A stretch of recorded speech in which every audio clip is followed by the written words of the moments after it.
If I know anything about myself and about humans, it's that we tend to be creatures of comfort. There is nothing quite like coming home to a couch after a long day of work, debating what you're going to watch on Netflix for hours, all while Uber ordering a pizza to your place if you're well off enough to be able to experience all of those things. And don't get me wrong, I love and I benefit from a ton of modern conveniences. My washing machine is awesome. I love being able to ask Siri what the weather is before I step out the apartment. Having access to public transit is awesome, and I'm pretty lucky to be afforded it. But I do think it's healthy, and I question at what cost convenience comes at in an era where it feels like many innovations can unwittingly lead to isolation and, in some cases, a lack of social cohesion. Hi, I'm Kate. I'm a grumpy lady, and I love the self-checkout. Not only was I a cashier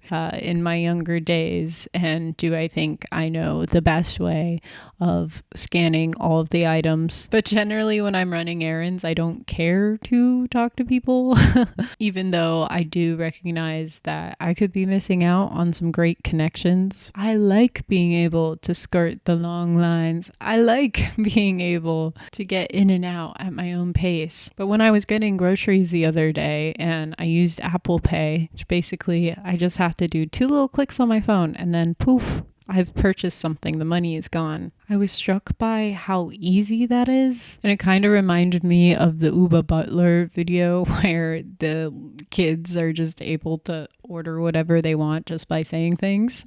Alexa, add stainless steel carpenter knife to my basket. A top result is stainless steel carpenter knife. It's £13.21, including VAT, with delivery by tomorrow. I added it to your Amazon basket where you can review product and seller details before checkout. To purchase now, say buy it now. Buy it now. Rat poison. Add the big cheese rat and mouse poison into my basket. And maybe I am just an exceptionally weak-willed person, but I do think I could do with a bit more resistance in my purchasing decisions. Things like Klarna, things like buy now, pay later, scare me in how common they are. I think it's super funky that we have drive-through only and mobile only pickup stores. But yeah, I'm the kind of person who needs guardrails, right? Like if I post something and I'm really in a little social media loophole, I do need to delete apps off of my phone. My phone is in black and white for a reason, and convenience is awesome in a lot of ways. But when it's mixed in with profiting from traits or tendencies that are baked into our biology, I wish there was more of a clear line in the sand drawn of what's helping versus hurting, or maybe helping versus hurting was viewed on a longer time scale. I think everything's kind of, nothing new, but I do feel like more things than ever are more geared towards instant gratification. But the cost of that is when you don't get that, or you're not getting any instant feedback, boy, do you feel panicked. I think one example of something that's almost too convenient, which I clearly love to talk about, is today's kind of broken hiring process. I love to talk about the unsuspected evil nature of the LinkedIn easy apply button. I'm not sure it's necessarily worked out in the favor of job seekers because it's just way too easy to spam click easy apply,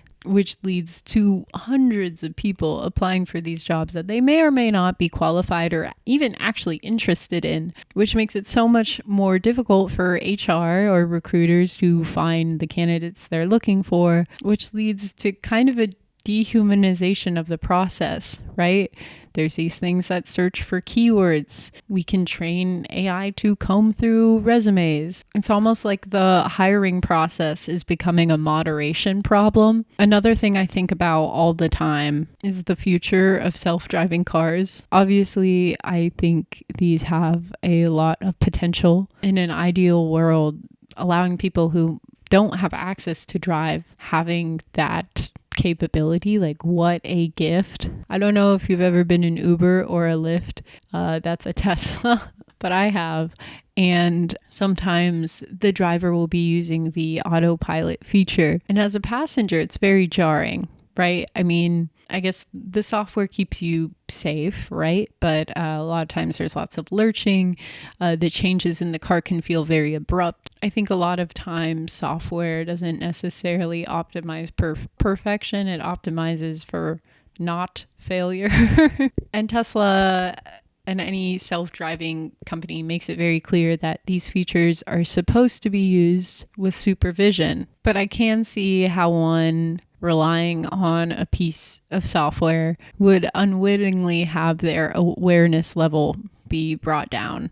And that very much scares me. There's a lot of factors that go into this, but on driving, we've also seen a decrease in teens driving, teens getting out of the house or having an eagerness to get out there, do the road tests, and get their driving license. And I don't blame them. I mean, why would you go outside when you have the most interesting social comparison computer device in your pocket where you can talk with all of your friends, text with all of your crushes, all without leaving the house? I think when so much of our attention is monopolized, the activation energy to do things that were months maybe like a no-brainer for kids or anyone really become that much harder. It takes more effort. But there's something about effort. This is going to sound super bootstrappy, but I think in the right context, there's something very much rewarding about expending a certain level of energy,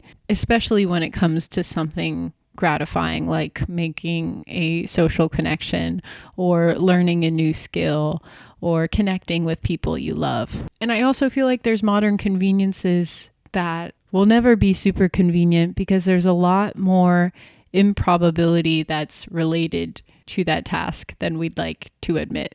AKA, there's a lot of luck involved in a lot of things in life, and that's not going to be solved by the A/B testing of software. Case in point, modern dating. I don't feel like I've really met anyone who's like, you know what I love? Online dating. And that's because the made-to-order partner does not exist. It does not exist. And you know what's so interesting? I was listening to the Gottmans on this podcast. If you don't know about the Gottmans, they're this lovely researcher couple that kind of has dedicated their studies to the science of relationships.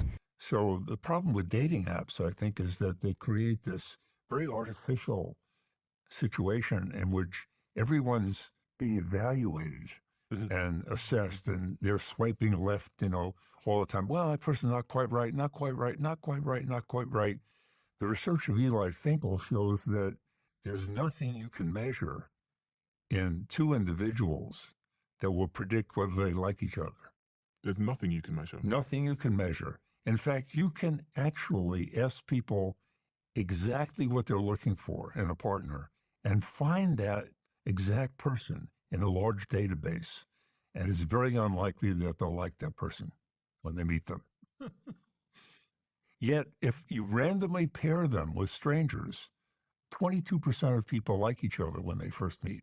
Essentially, the gist is that we wouldn't know what we want or what we need in a romantic partner, or at least what would be considered lasting and fulfilling on a long-term scale if it looked us right in the face. What we need and what we desire are two entirely different things that are also somehow intermeshed, and it is very hard to wrap something up like that into a convenient tech package. I think on a broader scale, I just hope that we're not losing the joys of craft. Obviously, we need innovation so desperately to be able to survive, but I don't think you can create the pleasure that comes from trying a task and overcoming challenges with just removing the challenge altogether. I think most people would counter that by saying, well, Why have the challenge when I can just get to the end result and then spend my time on other things that will bring me joy in other ways? I just think it's up to us to question whether lessening the barrier between ourselves and addictive mediums like social media, like spending money, aligns with who we're hardwired to be as a species in a meaningful way. I do think that if we're not careful, convenience can become over dependence and translate to a lack of learning certain skills. And generally speaking, like, life is hard and it requires active participation that goes against our default to the path of least resistance. In a world that is so competitive and unbalanced in a lot of ways, I think overindulgence in convenience can stray us away from learning skills and learning, most importantly, how to sit with discomfort, because I think there's something there that cannot be automated and should not be automated because it helps us feel alive. But yeah, I would love to hear your thoughts as per usual. What do you do that's not convenient that you very much enjoy? I'll see you later. Thanks for watching. Bye.